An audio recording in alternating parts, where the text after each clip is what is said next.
গোটা রাজ্যের মতন মালদা জেলাতেও একাধিক পাচার, ড্রাগস, খুন, রাহাজানি, এখানে কোনো কিছু বাদ নেই।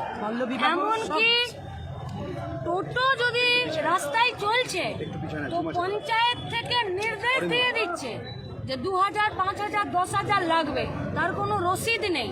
কেন লাগবে?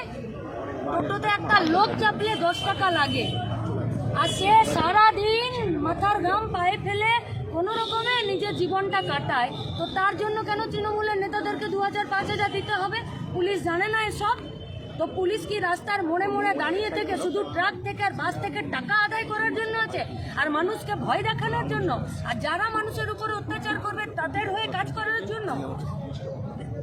তাই ছাত্র, যুব, মহিলা মিলে আজকে আমাদের এসপির সাথে বিভিন্ন ইস্যুতে কথা বলার কথা ছিল। কিসের জন্য ব্যারিকেড দিলেন, আর কিসের জন্য সংসেজে দাঁড়িয়ে আছেন, আর কিসের জন্য অত বড় বাসের স্ট্রাকচার করেছেন আমরা জানি না। আমাদের কমরেডরা প্রস্তুতি নিচ্ছেন, আমাদের ডেপুটেশন কপি রাখা আছে।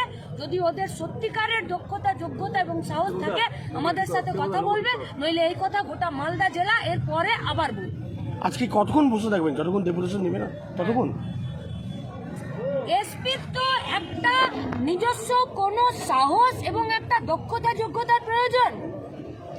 এমনি এমনি তো 3টে অর্গানাইজেশন বেরিয়ে যায়নি রাস্তায়, নিশ্চিত তার কিছু কথা আছে।